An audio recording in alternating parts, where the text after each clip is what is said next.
Hey, it's Randy with Lane Home Pros, and today we're here with Brian from Oregon Log Home Repair. We're going to find out exactly what he does in Oregon and maybe even somewhere else. So anyways, Brian, what about yourself? Tell us about Oregon Log Home Repair, and I guess, when did it all get started? Well, Oregon Log Home Repair, we do full restoration work on any and all log homes, from rot repair to refinishing, and we started this about 20 years ago, and I've been doing it ever since. So whereabouts in the state will you travel to in Oregon? We travel the entire state. Oh, you do? Yep. Okay, Yeah. okay. Now, you mentioned that you do log home repair. Does it have to be a newer one, older one? What age of a home would you work on? Any log home, new, old, doesn't matter. So what would be an example of an old home that you've worked on? How many years old would it be? I think the oldest one I've worked on was about 1930. No, that's pretty old. Yeah. Exactly. So when you go out there, what kind of crew do you take with you and the tools and so on? Like, how do you get there? We travel with box trucks and trailers, and we tow a lot of equipment out there. Just depending on the size of the job, kind of depends on how many guys we're going to need on a specific project, and Right. And what kind of tools and equipment we're going to need.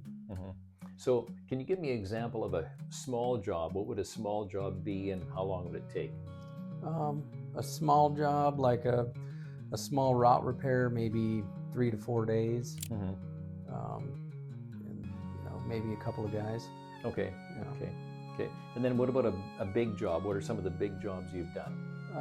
I've done a few pretty big projects that took us about anywhere from 2 to 3 months. Oh, really? Yeah. So in that case, in 2 to 3 months, my question would be, do I have to move out? If I was in the home, would you have to move out in some of these cases? Generally, no, but there has been a few big projects that we've done where you wouldn't want to live in there while we're doing the restoration work. Right. Yeah. Right.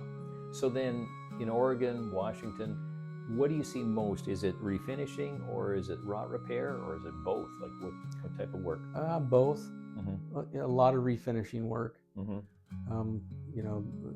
There's a lot of folks that don't keep up with the maintenance on the exterior finish, and that tends to break down pretty quick if you don't take care of it. So we do a lot of refinishing work and rot repair, but generally it's a lot more refinishing stuff. So refinishing obviously is happening because there's something happening to either the stain on there. Is it because of neglect, or is it because of poor products? Like, what would it be? Both. Just the wrong products. Might not last very long. A lot of it's just the location. If you get full sun, right, and things like that, and then the neglect part too is a big factor. If you don't keep up on it, it'll break down pretty quick. Right.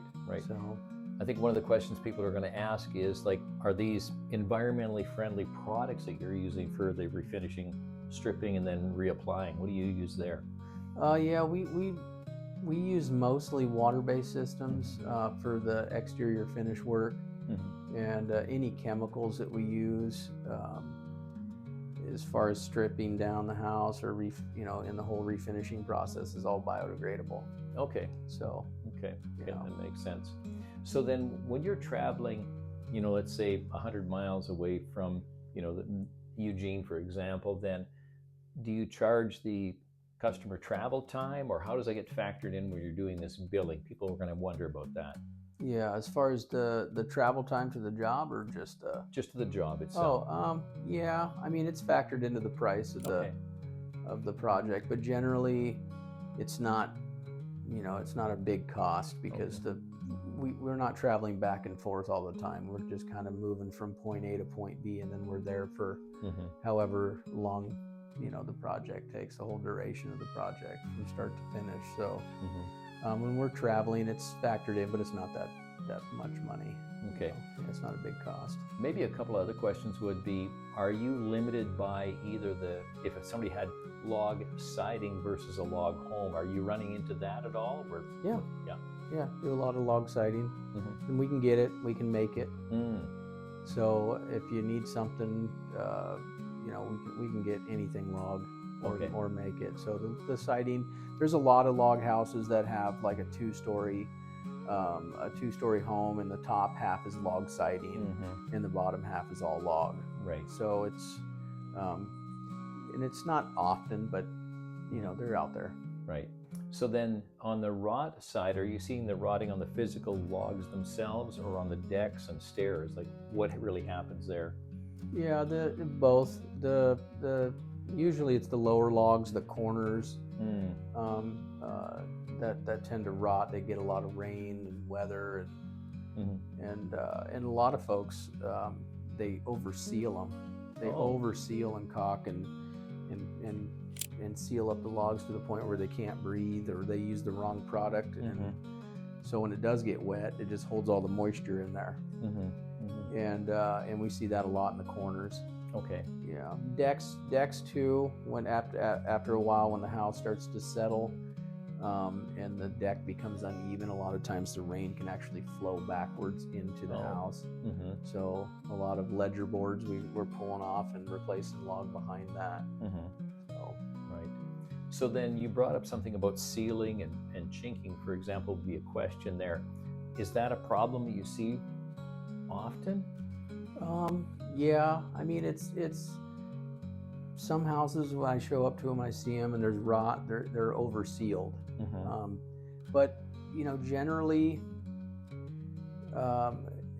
just really just depends on what stains on there. I don't see it really often. Okay.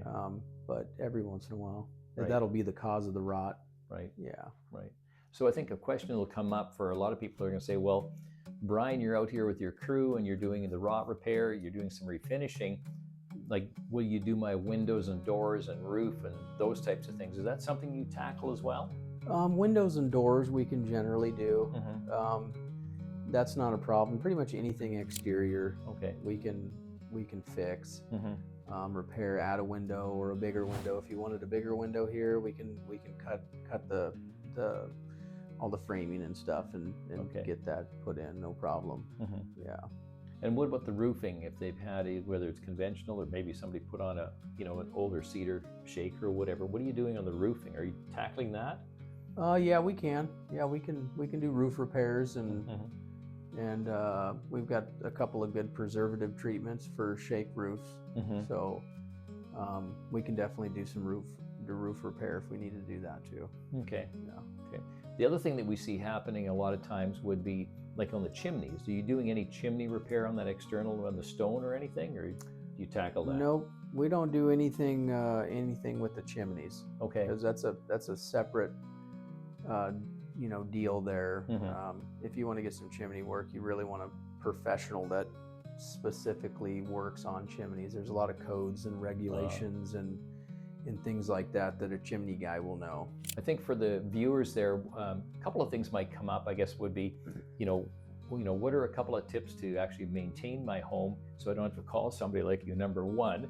And then number two, if a person was going to buy a home and then, try to calculate out what the repair costs would be, can you handle both of those? In other words, what's a tip, and do you ever go out and just give estimates or quotes, whether it's over the phone or a FaceTime or physically?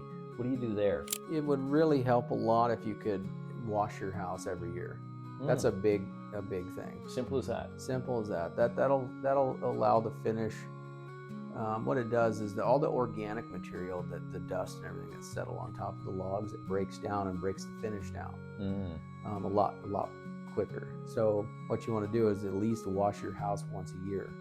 Get all the dirt and dust off of it, and that'll help with the longevity of whatever finish that you have on there, whether it's oil base or water base.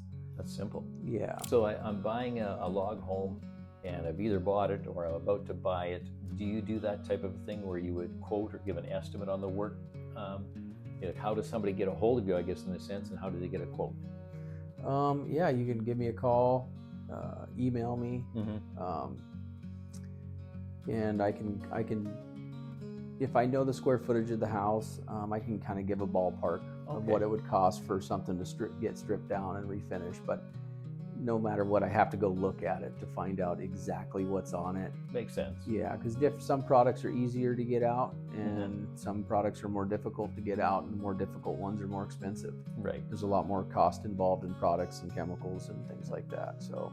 Okay, sounds good. Now we talked about Oregon. What about Washington State or California? What are you doing for work there?